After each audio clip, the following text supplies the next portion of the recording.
Chapitre 9. 30 milles au nord. Le 7 février à 6 heures du matin, le signal du départ fut donné par Glenarvan. La pluie avait cessé pendant la nuit. Le ciel, capitonné de petits nuages grisâtres, arrêtait les rayons du soleil à 3 milles au-dessus du sol. La température modérée permettait d'affronter les fatigues d'un voyage diurne.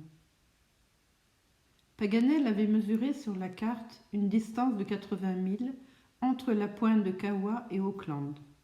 C'était un voyage de 8 jours, à 10 milles par 24 heures. Mais au lieu de suivre les rivages sinueux de la mer, il lui parut bon de gagner à 30 milles le confluent du Waikato et du Weipa au village de Ngarnavaya. Là passe l'Overland Mail Track, route, pour ne pas dire sentier, praticable aux voitures, qui traverse une grande partie de l'île, depuis Napier sur la baie Hawkes jusqu'à Auckland. Alors il serait facile d'atteindre Drury et de s'y reposer dans un excellent hôtel que recommande particulièrement le naturaliste Horstetter. Les voyageurs, munis chacun de leur part de vivres, commencèrent à tourner les rivages de la baie Aotea. Par prudence, ils ne s'écartaient point les uns des autres, et par instinct, leurs carabines armées, ils surveillaient les plaines ondulées de l'Est. Paganel, son excellente carte à la main, trouvait un plaisir d'artiste à relever l'exactitude de ses moindres détails. Pendant une partie de la journée, la petite troupe foula un sable composé de débris de coquilles bivalves, d'os de sèche et mélangé dans une grande proportion de peroxyde et de protoxyde de fer. Un aimant approché du sol se fut instantanément revêtu de cristaux brillants. Sur le rivage caressé par la marée montante s'ébattaient quelques animaux marins, peu soucieux de s'enfuir. Les phoques, avec leurs têtes arrondies, leurs fronts larges et recourbés, leurs yeux expressifs, présentaient une physionomie douce et même affectueuse. On comprenait que la fable, poétisant à sa manière ces curieux habitants des flots, en eût fait d'enchanteresses sirènes, quoique leur voix ne fût qu'un grognement peu harmonieux. Ces animaux, nombreux sur les côtes de la Nouvelle-Zélande, sont l'objet d'un commerce actif. On les pêche pour leur huile et leur fourrure.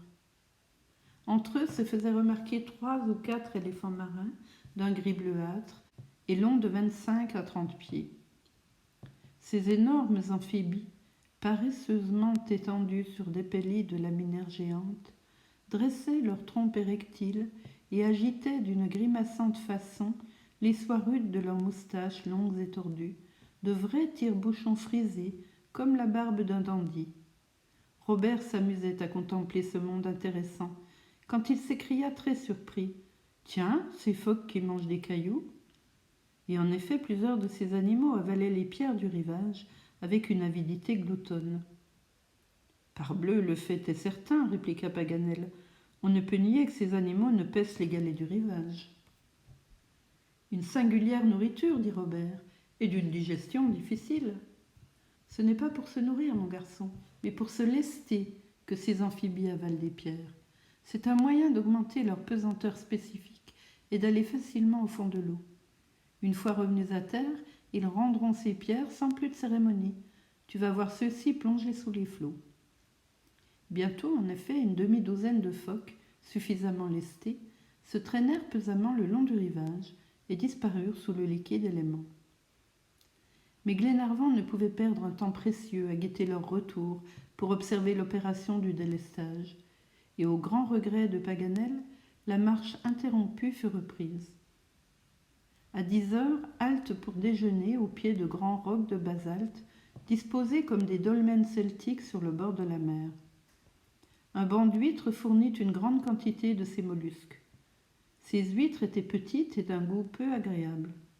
Mais suivant le conseil de Paganel, Olbinett les fit cuire sur des charbons ardents, et ainsi préparés, les douzaines succédèrent aux douzaines pendant toute la durée du repas. La halte finie, on continua de suivre les rivages de la baie. Sur ces rocs dentelés, au sommet de ces falaises, s'était réfugié tout un monde d'oiseaux de mer, des frégates, des fous, des goélands, de vastes albatros immobiles à la pointe des pics aigus. À 4 heures du soir, 10 milles avaient été franchis sans peine ni fatigue. Les voyageuses demandèrent à continuer leur marche jusqu'à la nuit. En ce moment, la direction de la route dut être modifiée. Il fallait, en tournant le pied de quelques montagnes qui apparaissaient au nord, s'engager dans la vallée du Weipa. Le sol présentait au loin l'aspect d'immenses prairies qui s'en allaient à perte de vue et promettaient une facile promenade. Mais les voyageurs, arrivés à la lisière de ces champs de verdure, furent très désillusionnés. Le pâturage faisait place à un taillis de buissons à petites fleurs blanches, entremêlés de ces hautes et innombrables fougères que les terrains de la Nouvelle-Zélande affectionnent particulièrement. Il fallut se frayer une route à travers ces tiges ligneuses, et l'embarras fut grand. Cependant, à 8 heures du soir, les premières croupes des Hakariohata Ranges furent tournées et le camp organisé sans retard. Après une traite de 14 milles, il était permis de songer au repos. Du reste, on n'avait ni chariot ni tente, et ce fut au pied de magnifiques pins de Norfolk que chacun se disposa pour dormir. Les couvertures ne manquaient pas et servirent à improviser les lits. Glenarvan prit de rigoureuses précautions pour la nuit. Ses compagnons et lui, bien armés, durent veiller par deux jusqu'au lever du jour. Aucun feu ne fut allumé. Ces barrières incandescentes sont utiles contre les bêtes fauves, mais la Nouvelle-Zélande n'a ni tigre, ni lion, ni ours, aucun animal féroce. Les Néo-Zélandais, il est vrai, les remplacent suffisamment. Or, un feu n'eût servi qu'à attirer ces jaguars à deux pattes. Bref, la nuit fut bonne, à cela près de quelques mouches de sable, des ngamus en langue indigène, dont la piqûre est très désagréable, et d'une audacieuse famille de rats qui grignota à belles dents les sacs aux provisions. Le lendemain, 8 février, Paganel se réveilla plus confiant et presque réconcilié avec le pays. Les Maoris, qu'il redoutait particulièrement, n'avaient point paru, et ces féroces cannibales ne le menacèrent même pas dans ses rêves. Il en témoigna toute sa satisfaction à Glenarvan. « Je pense donc, lui dit-il, que cette petite promenade s'achèvera sans encombre. Ce soir, nous aurons atteint le confluent du Weipa et du Waikato, et ce point dépassé, une rencontre d'indigènes est peu à craindre sur la route d'Auckland. »« Quelle distance avons-nous à parcourir » demanda Glenarvan, « pour atteindre le confluent du Weipa et du Waikato ? 15 milles, à peu près le chemin que nous avons fait hier. » « Mais nous serons fort retardés si ces interminables taillis continuent à obstruer les sentiers. »« Non, répondit Paganel, nous suivrons les rives du Weipa, et là plus d'obstacles, mais un chemin facile au contraire. »« Partons donc, répondit Glenarvan, qui vit les voyageuses prêtes à se mettre en route. Pendant les premières heures de cette journée, les taillis retardèrent encore la marche. Ni chariots, ni chevaux n'eussent passé où passèrent les voyageurs. Leur véhicule australien fut donc médiocrement regretté. Jusqu'au jour où des routes carrossables seront percées à travers ces forêts de plantes, la Nouvelle-Zélande ne sera praticable qu'aux seuls piétons. Les fougères, dont les espèces sont innombrables, concourent avec la même obstination que les Maoris à la défense du sol national. La petite troupe éprouva donc 1000 difficultés à franchir les plaines où se dressent les collines d'Hakariohata. Mais avant midi, elle atteignit les rives du Weipa et remonta sans peine vers le nord par les berges de la rivière. C'était une charmante vallée, coupée de petits criques aux eaux fraîches et pures qui couraient joyeusement sous les arbrisseaux. La Nouvelle-Zélande, suivant le botaniste Hooker, a présenté jusqu'à ce jour 2000 espèces de végétaux, dont 500 lui appartiennent spécialement. Les fleurs y sont rares, peu nuancées, et il y a dizaines presque absolues de plantes annuelles, mais abondance de félicinés, de graminées et d'ombellifères. Quelques grands arbres s'élevaient çà et là hors des premiers plans de la sombre verdure, des métrosidéros à fleurs écarlates, des pins de Norfolk, des thuyas aux rameaux comprimés verticalement, et une sorte de cyprès, le rimu, non moins triste que ses congénères européens. Tous ces troncs étaient envahis par de nombreuses variétés de fougères. Entre les branches des grands arbres, à la surface des arbrisseaux, voltigeaient et bavardaient quelques cacatoès, le cacariki vert avec une bande rouge sous la gorge, le taupeau, orné d'une belle paire de favoris noirs, et un perroquet gros comme un canard, roux de plumage, avec un éclatant dessous d'aile que les naturalistes ont surnommé le Nestor méridional. Le major et Robert purent, sans s'éloigner de leurs compagnons, tirer quelques bécassines et perdrix qui se remisaient sous la basse futée des plaines. Olbinett, afin de gagner du temps, s'occupa de les plumer en route.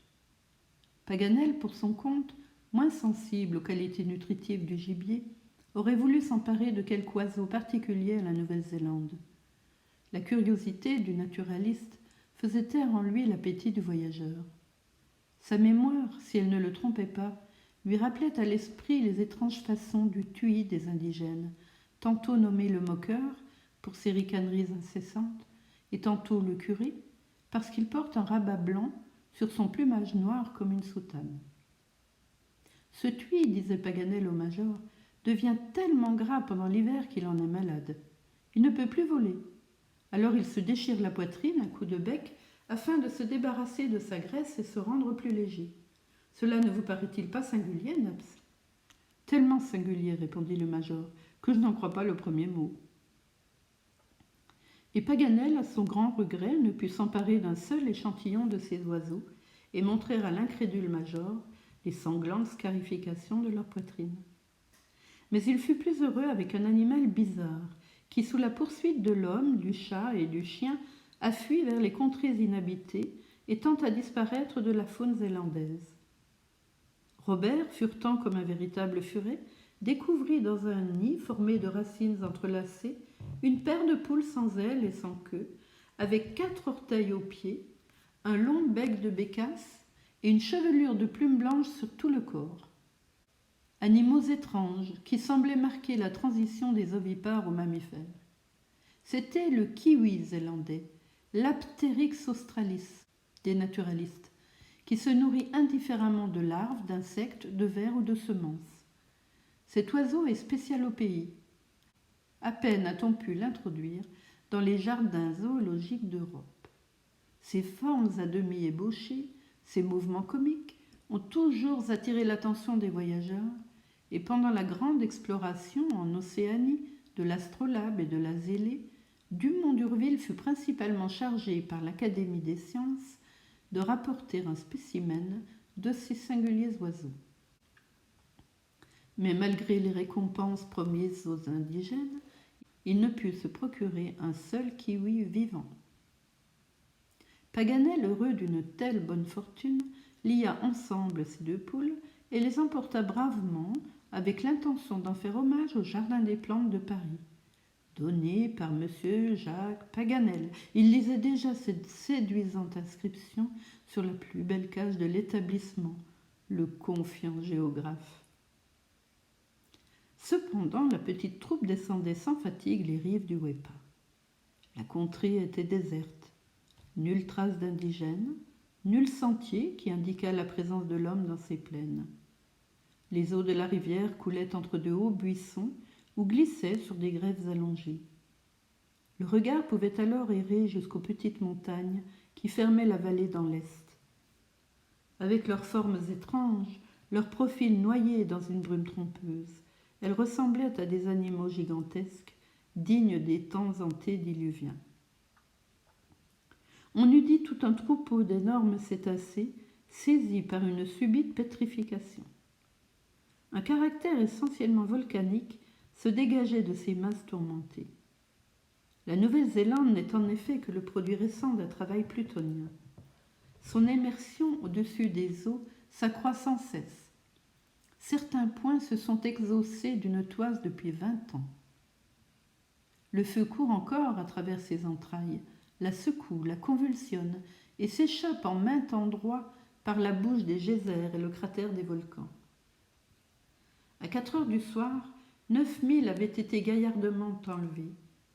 Suivant la carte que Paganel consultait incessamment, le confluent du Weipa et du Waikato devait se rencontrer à moins de 5000. Là passait la route d'Auckland. Là, le campement serait établi pour la nuit. Quant aux 50 000 qui le séparaient de la capitale, 2 ou 3 jours suffisaient à les franchir, et 8 heures au plus, si Glenarvan rencontrait la Malle-Poste, qui fait un service bimensuel entre Auckland et la baie Hawkes. Ainsi, dit Glenarvan, nous serons encore forcés de camper pendant la nuit prochaine. Oui, répondit Paganel, mais je l'espère pour la dernière fois. Tant mieux, car ce sont là de dures épreuves pour Lady Helena et Mary Grant. Et elle les supporte sans se plaindre, ajouta John Mangles. Mais si je ne me trompe, monsieur Paganel, vous aviez parlé d'un village situé au confluent des deux rivières. Oui, répondit le géographe, le voici marqué sur la carte de Johnston. C'est Ngardanavaya, à 2000 environ au-dessous du confluent. Eh bien, ne pourrait-on s'y loger pour la nuit? Lady Helena et Miss Grant n'hésiteraient pas à faire 2000 de plus pour trouver un hôtel à peu près convenable. Un hôtel s'écria Paganel. Un hôtel dans un village maori? Mais pas même une auberge ni un cabaret. Ce village n'est qu'une réunion de huttes indigènes, et loin d'y chercher asile, mon avis est de l'éviter prudemment. Toujours vos craintes, Paganel, dit Glenarvan. Mon cher lord, mieux vaut défiance que confiance avec les Maoris. Je ne sais dans quels termes ils sont avec les Anglais, si l'insurrection est comprimée ou victorieuse, si nous ne tombons pas en pleine guerre. Or, modestie à part, des gens de notre qualité seraient de bonne prise, et je ne tiens pas à tâter malgré moi de l'hospitalité zélandaise. Je trouve donc sage d'éviter ce village de Ngardanavaya, de le tourner, de fuir toute rencontre des indigènes. Une fois à Drury, ce sera différent, et là, nos vaillantes compagnes se referont à leur aise des fatigues du voyage. L'opinion du géographe prévalut. Lady Helena préféra passer une dernière nuit en plein air et ne pas exposer ses compagnons. Ni Mary Grant ni elle ne demandèrent à faire halte, et elles continuèrent à suivre les berges de la rivière. 2 heures après, les premières ombres du soir commençaient à descendre des montagnes. Le soleil, avant de disparaître sous l'horizon de l'Occident, avait profité d'une subite trouée de nuages pour darder quelques rayons tardifs. Les sommets éloignés de l'est s'empourprèrent des derniers feux du jour. Ce fut comme un rapide salut à l'adresse des voyageurs. Glenarvan et les siens hâtèrent le pas. Ils connaissaient la brièveté du crépuscule sous cette latitude déjà élevée, et combien se fait vite cet envahissement de la nuit. Il s'agissait d'atteindre le confluent des deux rivières avant l'obscurité profonde. Mais un épais brouillard se leva de terre et rendit très difficile la reconnaissance de la route. Heureusement, l'ouïe remplaça la vue, que les ténèbres rendaient inutile. Bientôt, un murmure plus accentué des eaux indiqua la réunion des deux fleuves dans un même lit. À 8 heures, la petite troupe arrivait à ce point où le Weipa se perd dans le Waikato, non sans quelques mugissements des ondes heurtées. « Le Waikato est là !» s'écria Paganel, « et la route d'Auckland remonte le long de sa rive droite. »« Nous la verrons demain, » répondit le major. « Campons ici. Il me semble que ces ombres plus marquées sont celles d'un petit forêt d'arbres qui a poussé là tout exprès pour nous abriter. Soupons et dormons. »« Soupons, » dit Paganel, « mais de biscuits et de viande sèche, sans allumer un feu. Nous sommes arrivés ici incognito, tâchons de nous en aller de même. Très heureusement, ce brouillard nous rend invisibles. » Le bouquet d'arbres fut atteint et chacun se conforma aux prescriptions du géographe. Le souper froid fut absorbé sans bruit et bientôt un profond sommeil s'empara des voyageurs, fatigués par une marche de 15 milles.